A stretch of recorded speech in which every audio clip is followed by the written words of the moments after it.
പ്രേംലാലെ, നമ്മൾ ഓപ്പറേഷൻ സിന്ദൂറുമായി ബന്ധപ്പെട്ട ഒരു വാർത്തയിലേക്കാണ് അടുത്ത് പോകുന്നത്. അതായത് ഓപ്പറേഷൻ സിന്ദൂറിൽ പാകിസ്ഥാന് വ്യക്തമായ മേധാവിത്വം ഉണ്ടായിരുന്നതായി ഒരു ഫ്രഞ്ച് കമാൻഡറുടെ പ്രസ്താവന ഏറെ ചർച്ചയായിരുന്നു. എന്നാൽ ഇപ്പോൾ ഫ്രാൻസ് ഇക്കാര്യം നിഷേധിച്ചു. പാകിസ്ഥാന്റെ അങ്ങനത്തെയുള്ള അവകാശവാദം വ്യാജമാണെന്നാണ് ഫ്രാൻസ് പറയുന്നത്. എന്താണ് ഇതിന് പിന്നിലെ യാഥാർത്ഥ്യം? അതായത് പാകിസ്ഥാൻ മാധ്യമമായ ജിയോ TV പുറത്തുവിട്ട ഒരു വാർത്തയാണിത്. അപ്പൊ അവര് ഒരു ഫ്രഞ്ച് കമാൻഡർ ജാക്ക് ലോണി ഇദ്ദേഹത്തിന്റെ പ്രതികരണം എന്ന നിലയിലാണ് ജിയോ TV വാർത്ത പുറത്തുവിട്ടത്. അപ്പൊ അതില് ഇദ്ദേഹം, ഈ ഫ്രഞ്ച് കമാൻഡർ പറയുന്നത്, ഈ ഓപ്പറേഷൻ സിന്ദൂറിന്റെ സമയത്ത് പാകിസ്ഥാന് വലിയ മേധാവിത്വം ഉണ്ടായി, ആകാശ യുദ്ധത്തിൽ പാകിസ്ഥാന് വലിയ മേധാവിത്വം ഉണ്ടായി.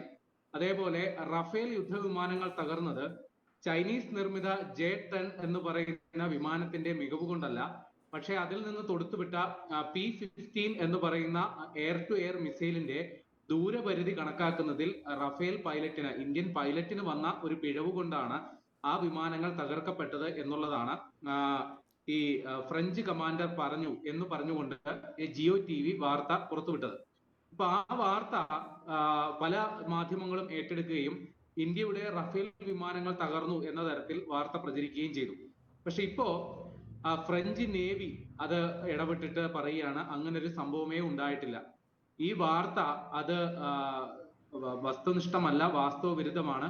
ഈ പറഞ്ഞത് മണ്ടത്തരവുമാണെന്നാണ് ഈ ഫ്രഞ്ച് നേവി ഇപ്പോൾ പറയുന്നത്. കാരണം ഇവർ ഈ ആരെയാണോ ഉദ്ധരിച്ച് വാർത്ത നൽകിയത്, അതായത് ഈ ഫ്രഞ്ച് കമാൻഡർ ജാക്ക് ലോണി എന്ന് പറയുന്നയാൾ, അയാൾക്ക് ഇങ്ങനെ ഒരു സംഭവമേ അറിയില്ല. അയാൾ ഇങ്ങനെ ഒരു വാർത്ത കൊടുത്തത്, അല്ലെങ്കിൽ ഇങ്ങനെ ഒരു വാർത്ത കൊടുക്കാനായിട്ട് അയാളെ ആരും സമീപിച്ചിട്ട് പോലും ഇല്ല. അപ്പൊ അങ്ങനെ പോലും ഇല്ലാത്തൊരു സമയത്താണ് ഇയാളുടെ പേരിൽ ഇങ്ങനെ ഒരു ഉദ്യോഗസ്ഥന്റെ പേരിൽ വാർത്ത ചമച്ചത് എന്നുള്ളതാണ് ഇപ്പൊ ഫ്രാൻസിന്റെ നേവി തന്നെ പറയുന്നത്. ഇത് കൃത്യമായി പറഞ്ഞാൽ ഈ വാർത്ത ഒരു വ്യാജ വാർത്താ സൃഷ്ടിയാണ്. അതോടൊപ്പം തന്നെ ഈ ആന്റി ഇന്ത്യ പ്രൊപ്പഗൻഡ അതിന്റെ ഭാഗമായിട്ട്, അതായത് ഇന്ത്യ വിരുദ്ധ സമീപനം പുലർത്തുന്നതിന്റെ ഫലമായിട്ട്, അല്ലെങ്കിൽ ഇന്ത്യ വിരുദ്ധ പ്രചാരണം നടത്തുന്നതിന് വേണ്ടിയിട്ട് തയ്യാറാക്കപ്പെട്ട ഒരു വാർത്ത മാത്രമാണിത് എന്നുള്ളതാണ് ഫ്രഞ്ച് നേവി തന്നെ പറയുന്നത്. അപ്പോൾ ഇതോടുകൂടി ഈ ഇന്ത്യയുടെ റഫേൽ വിമാനങ്ങൾ തകർന്നോ ഇല്ലയോ ആ ചോദ്യം തന്നെ അപ്രസക്തമാണ്. അപ്പൊ അത് നമുക്ക് ആധികാരികമായി പറയാൻ സാധിക്കും. കാരണം ഈ ഫ്രഞ്ച് വിമാനം, അതായത് ഫ്രാൻസിൽ നിർമ്മിക്കുന്ന ദസോത്ത് ഏവിയേഷൻസ് എന്ന് പറയുന്ന കമ്പനി നിർമ്മിക്കുന്ന റഫേൽ വിമാനങ്ങൾ, അതിന്റെ വിശ്വാസ്യതയെ സംബന്ധിച്ചാണ് ചോദ്യം. അപ്പൊ വലിയ ആശങ്ക ഇതുമായി ബന്ധപ്പെട്ടുണ്ട്.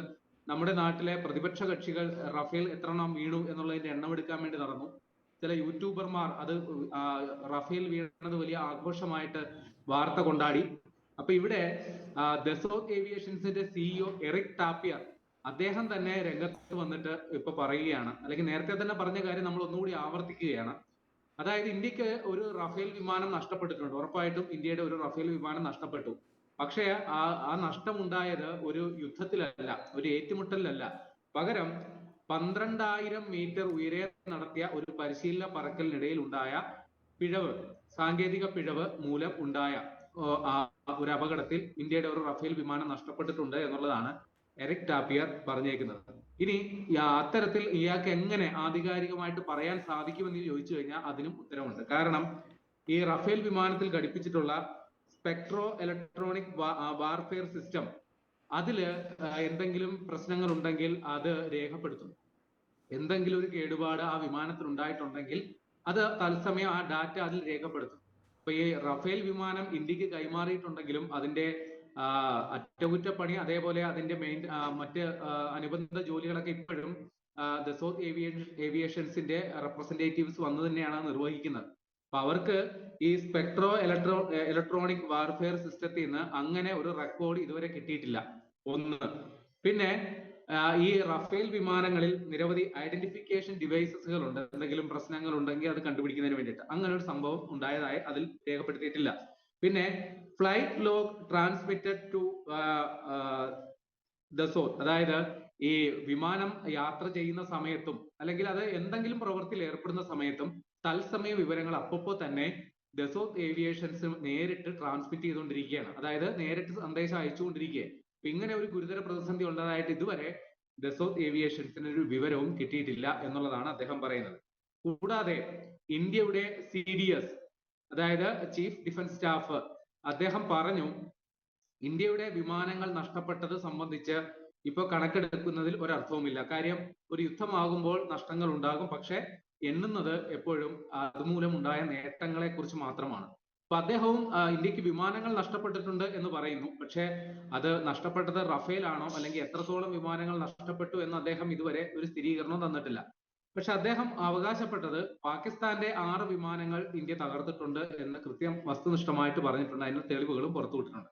അപ്പൊ എന്തുകൊണ്ട് നമ്മൾ ഈ റഫേലിനെ ഇത്ര സുരക്ഷിതമാണ് എന്ന് പറയാൻ കാര്യം പുറം ലോകത്ത് അറിയപ്പെടാത്ത റഫേലിന്റെ ഒരു രഹസ്യം ഈ ഓപ്പറേഷൻ സിന്ദൂറിന്റെ സമയത്താണ് പുറത്തായത്. എങ്ങനെയാണ് ഈ റഫേൽ യുദ്ധവിമാനങ്ങൾ ഏറ്റവും വലിയ തീക്ഷ്ണമായ പരീക്ഷണങ്ങളും അതിജീവിക്കുന്നത്? അതിന് റഫേലിനെ എക്സ് ഗാർഡ് എന്ന് പറഞ്ഞ ഒരു സംവിധാനമുണ്ട്.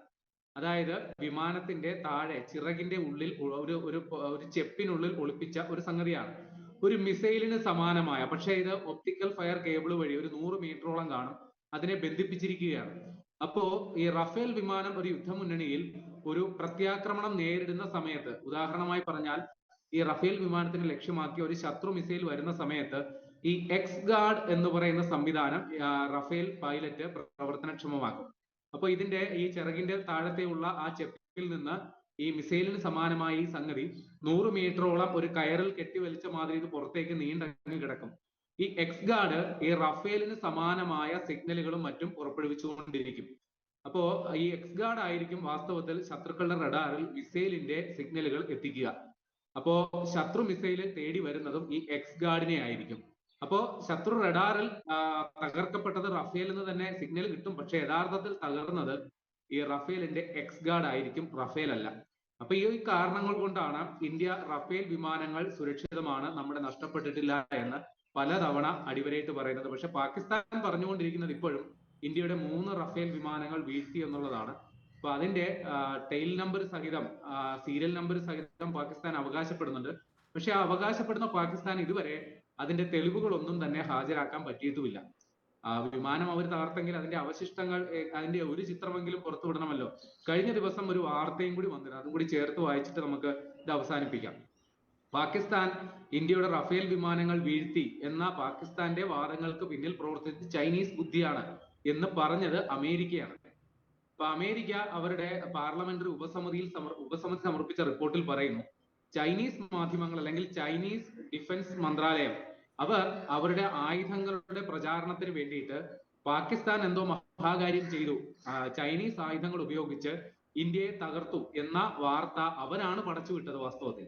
അപ്പൊ ഇതെല്ലാം കൂടി ചേർത്ത് വായിക്കണം. കാര്യം ഇപ്പോ ഫ്രാൻസിന്റെ തന്നെ നേവി ഉദ്യോഗസ്ഥർ അല്ലെങ്കിൽ നേവി തന്നെ പറയുന്നു, പാകിസ്ഥാൻ മാധ്യമങ്ങൾ ഞങ്ങളെ കോട്ട് ചെയ്ത് കൊടുത്ത വാർത്ത അത് ആനമണ്ടത്തരമാണ്, വാസ്തവ വിരുദ്ധമാണ്. അപ്പൊ ഇങ്ങനെയുള്ള മറ്റ് അനുബന്ധ തെളിവുകൾ കൂടി പറയണം. അപ്പൊ നമുക്ക് അടിവരയിട്ട് പറയാം, ഓപ്പറേഷൻ സിന്ദൂറിന്റെ സമയത്ത് റഫേൽ വിമാനങ്ങൾക്ക് യാതൊരു കേടുപാട് സംഭവിച്ചിട്ടില്ല. ഇനി അങ്ങനെ അവകാശപ്പെടുന്നവർ അത് സംബന്ധിച്ചുള്ള തെളിവ് പുറത്തുവിടേണ്ടത്.